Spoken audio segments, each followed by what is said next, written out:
ल आज happy Saturday हो है। त्यही भएर आज यहाँ मोमो घरमै बनाएर मोमो अहिले पछि भोइस रेकर्ड गरेर उस गरेर के इमोसनल ड्याम इट। आज हाम्रो यो मोमो स्पेसल है। ट्याक्क लाएर यहाँ पियाज र बन्दा पियाज काटिसक्यो ल। यहाँ बन्दा काट्दैछु हो। छोरी खाइसक्यो देखाउ नि त लिएर बन्दा काटिदिनु ल। त्यहाँबाट अचार बनाउने काम भइरहेछ।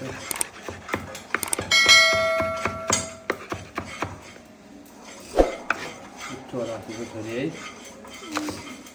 मिठो राख्छ घर। आज भिडियोको सदुपयोग गर्नु पर्यो।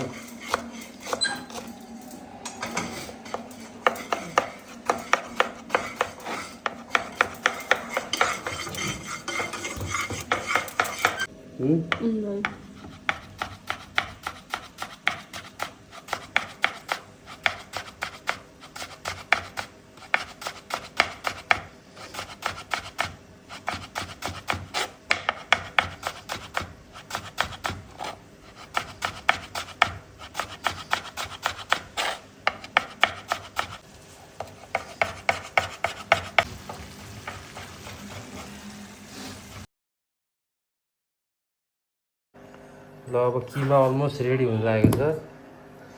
यहाँ धनिया फाइनल टपिङ धनिया। आहा हेर्नुहोस् धनिया कति राम्रो कटिङ गरेछु मैले। यहाँ मैले धनिया भयो है, बन्दाको पात पियाज छ अहिले। अब यहाँ बाँकी छ अझै हाल्न। अब यहाँ पेस्ट हाल्ने जिन्जर गार्लिक पेस्ट अनि किमा अनि त्यसपछि मरमसला हाल्छ अनि हुन्छ। ल अब यो किमा म मोल्दैछु है। मैले यहाँ जिन्जर पेस्ट, यो मोमो मसला अनि साल्ट त्यसपछि तोरीको तेल हालेर म्यारिनेट गरेर केही समय म फ्रिजमा राख्छु यसलाई है। किनकि फ्रिजमा राख्यो भने एकदम स्वाद आउँछ। केही समय फ्रिजमा राख्यो भने जुसी हुन्छ कि मोमो। 1 hour later। ल यो अब फाइनल लुक्स किमाको यस्तो मिठो भएछ, यस्तो मिठो भएछ। यस्तो चाहिँ यो जुसी हुनपर्छ क्या मेरो विचारमा, तर हुन्छ पनि। ल अब केही समयलाई म फ्रिजमा हाल्छु है। फ्रिजमा हाल्यो भने एकदम जुसी राम्रो मिठो हुन्छ कि टेस्ट। ल चटनी रेडी भइसक्यो फाइनल्ली हाम्रो chutney. Wow so yummy yummy. ल अब यसै गरी मोमो यहाँ पोको पार्न सुरु हुँदैछ। यहाँ मोमो एक प्लेट त खाइसक्यो, मिठो मिठो भएछ है। ल हेर्नुहोस् मोमो बनाउने कार्य भइरहेछ है। यहाँ माथि बसेर पनि मोमो भन्छ यस्तो प्यार हो कि नेपालीको राष्ट्रिय खानै हो क्या मोमो। यस मोमोको किमाको स्वाद सही छ। ल आजको चाहिँ यस्तो गर्मी भयो नि, सुप पनि बनेको छ है। ल फाइनली देख्न सक्नुहुन्छ, फाइनल्ली मोमोको किमा पनि भ्याइयो र अलिकति त्यो मैदाको के अरे यो त पिठो रह्यो डो, तर पनि खेर केही छैन। मोमो चाहिँ मजाको मिठो भएको छ है। ल फाइनल्ली उहाँ हाम्रो एकदम पानी उहाँ हो। तर पनि एकदम राम्रो बुट्टा भएको नि। यति पछि के चाहियो घरमा खाने मोमो। ल लास्ट मोमो यो राम्रो हो। ल है आहा वाउ फाइनल्ली मोमो पाक्यो।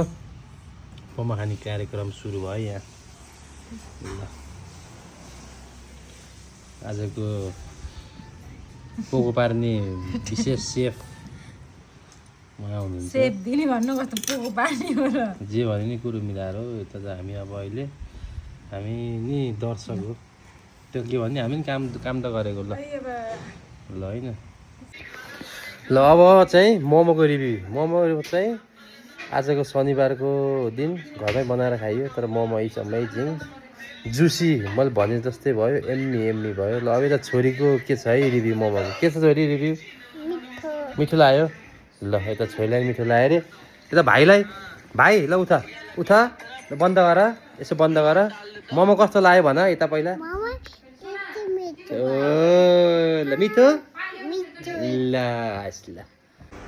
ल अब यता चाहिँ कफी पाक्दै यता चिया तर मोमोको रिभ्यू दिदी मोमो कस्तो लाग्यो अमेजिङ ल है यता मेन सेफलाई कस्तो लाग्यो मोमो भन्नु मिठो मिठो मिठो केही कमी कमजोरी केही थिएन हजुरले भन्ने कमी कमजोरी किमा कस्तो भयो त्यो किमा त मैले नि बनाएको मिठो थियो तर अलिक पकाउने मान्छे चाहिँ त्यो बेल्ने अनि सेप्राउन चाहिँ अलिक ठक थियो के ल है अब फेरि भन्नु त नेक्स्ट टाइमबाट सुधार तिम्रो आयो यसलाई एक्सेप्ट गर ल यति भन्दै अब चिया कफीतिर हामी लाइयो ल bye bye see you next time ल